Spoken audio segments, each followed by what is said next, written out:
ప్రశ్నలకు సమాధానం లేనటువంటి సమావేశంగా ఈ ఇద్దరి ముఖ్యమంత్రుల సమావేశం మిగిలినట్టుగా అర్థమవుతా ఉన్నది. ఇంతకుముందు కూడా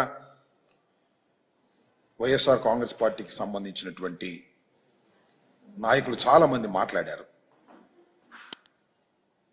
ప్రధానంగా ఈ సమావేశం జరగవలసినటువంటి అవసరం ఎందుకు ఏర్పడింది అనే దాని మీద ఒక వివరణ ఇవ్వలేకపోయారు.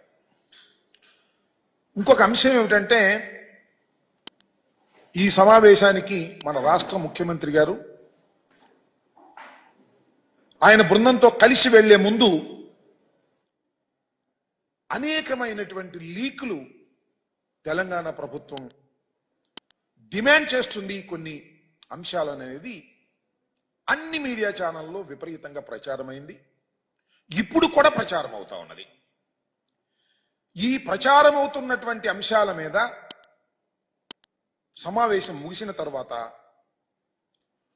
తెలంగాణ ఉప ముఖ్యమంత్రి గారు, తెలంగాణ మంత్రులు, ఆంధ్ర రాష్ట్ర మంత్రులు ఒక సమావేశం ఏర్పాటు చేశారు. ఆ సమావేశంలో మీడియా ప్రతినిధులు ఇదే ప్రశ్నలు అడిగితే వాటికి సమాధానం చెప్పుకోకుండా దాటవేశారు. ఇది మరింత అనుమానాలకు తావు చూస్తున్నటువంటి అంశం. అసలు జనరల్గా ఇద్దరు ముఖ్యమంత్రులు మాట్లాడుకున్నారు అంటే ఆ ఇద్దరు ముఖ్యమంత్రులు మీడియా ముందుకు వచ్చి మాట్లాడతారని అందరూ ఎదురు చూశారు. చంద్రబాబు నాయుడు గారు, రేవంత్ రెడ్డి గారు ఉమ్మడి మీటింగ్ జరిగింది కాబట్టి వారిద్దరూ ఉమ్మడిగా మీడియా ముందుకు వచ్చి వివరణ ఇస్తారని అందరూ ఎదురు చూశారు. వాళ్ళు రాలేదు. మంత్రివర్గ సభ్యులు ఇచ్చారు. వారు కూడా ప్రశ్నలకు సమాధానం చెప్పుకోకుండా ఏదో రెండు మాటలు అట్లా మాట్లాడి ముక్తసరిగా మాట్లాడి వెళ్లిపోయినటువంటి సందర్భాలు ఉన్నాయి. ఇది చాలా దురదృష్టకరమైనటువంటి పరిణామంగా వైఎస్ఆర్ కాంగ్రెస్ పార్టీ భావిస్తుంది. రాష్ట్రంలో అనేక మంది కూడా ఇదే విధంగా భావిస్తున్నారనేది మా అభిప్రాయం.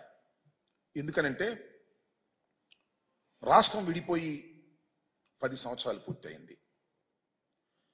ఆంధ్రప్రదేశ్ 2 రాష్ట్రాలుగా విభజన జరిగినప్పుడు ఏపీకి మన రాష్ట్రానికి అనేకమైనటువంటి సమస్యలు అపరిష్కృతంగా మిగిలిపోయాయని, దానివల్ల మనకు తీవ్రమైన నష్టం జరుగుతుందనేటువంటి అభిప్రాయం ఈవెన్ చంద్రబాబు నాయుడు గారు కూడా చాలా సందర్భాల్లో చెప్పారు. రాష్ట్రం విడిపోయినప్పుడు మొదటిగా ముఖ్యమంత్రి అయింది నారా చంద్రబాబు నాయుడు గారు. 5 సంవత్సరాలు ఈ రాష్ట్రాన్ని పరిపాలన చేశారు. 10 సంవత్సరాలు హైదరాబాద్ ఉమ్మడి రాజధానిగా ఉండేటటువంటి వెసులుబాటును ఆ రోజు రాష్ట్ర విభజన జరిగినప్పుడు చట్టంలో పెట్టారు. ఎందుకనంటే రాజధాని లేని రాష్ట్రం కాబట్టి. ఇన్ఫ్రాస్ట్రక్చర్ ఏర్పడిన తర్వాత 10 సంవత్సరాల ఇన్ఫ్రాస్ట్రక్చర్ పూర్తి చేసుకొని అప్పుడు హైదరాబాద్ నుంచి తరలి వెళ్ళిపోతారు అనేటువంటి భావనతో ఆ ప్రొవిజన్ పెట్టారు. ఆ అవకాశాన్ని మనకిచ్చారు విడిపోయినటువంటి రాష్ట్రంగా. నేను అడుగుతా ఉన్నా, అవకాశాన్ని ఎందుకు ఉపయోగించుకోలేకపోయాం? 5 సంవత్సరాలు ఈ రాష్ట్రాన్ని పరిపాలన చేసినటువంటి నారా చంద్రబాబు నాయుడు గారు అవకాశాన్ని ఉపయోగించుకోకుండా ఎందుకు పారిపోయి వచ్చారు అనేది ఇక్కడ ప్రశ్న అని అడుగుతా ఉన్నా. ఎందుకంటే ఈ సందర్భంలో చెప్పవలసినటువంటి బాధ్యత, గుర్తు చేయవలసిన బాధ్యత మాకుంది. ఎందుకు వచ్చేశారు? ఉమ్మడి రాజధానిని వదిలేసి ఆయన టకటక వచ్చేసాడు. వచ్చేసి ఇక్కడ ఆఫీస్ లేదు. ఆయనే చెప్తున్నాడు చాలా సందర్భాల్లో, బస్సులో ఉండి పరిపాలన చేశాను అని. ఎందుకు బస్సులో ఉండి పరిపాలన చేయవలసిన పరిస్థితి ఎందుకు ఏర్పడింది?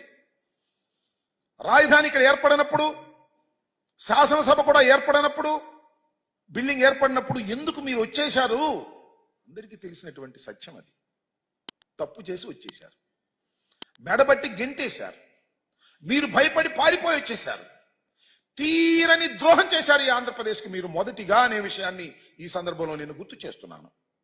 10 సంవత్సరాల పాటు ఉమ్మడి రాజధానిగా ఉండవలసినటువంటి హైదరాబాద్ను వదిలి 9th షెడ్యూల్లోనూ 10th షెడ్యూల్లోనూ ఉన్నటువంటి విభజన చట్టంలో ఉన్నటువంటి ఆస్తులను పంపకం చేసుకోకుండా, బేరసాలలు ఆడుకోకుండా, చర్చలు జరుపుకోకుండా పారిపోయి వచ్చి నూతనంగా ఏర్పడినటువంటి ఆంధ్రప్రదేశ్కి ప్రథమ ద్రోహం చేసిన వ్యక్తి నారా చంద్రబాబు నాయుడు గారు. అవునా కాదా ఆలోచన చేయమని మనం చేస్తున్నా. 5 సంవత్సరాలు పరిపాలన చేశారు. ఏం సాధించారు మీరు? అన్ని ఆఫీసులు ఖాళీ చేసి వచ్చేసారు. ఈ ఆఫీసుని మీరు అడగలేదు. అడగకపోగా జీహూజురని సలాం పెట్టేసి వచ్చేసి ఇక్కడ తాత్కాలికమైనటువంటి సెక్రటేరియట్ కట్టారు, తాత్కాలికమైనటువంటి అసెంబ్లీ కట్టారు, తాత్కాలికమైనటువంటి హైకోర్టు కట్టారు. ఎందుకు తాత్కాలికంగా కట్టాలి? 10 సంవత్సరాలు నీకు టైం ఉంటే.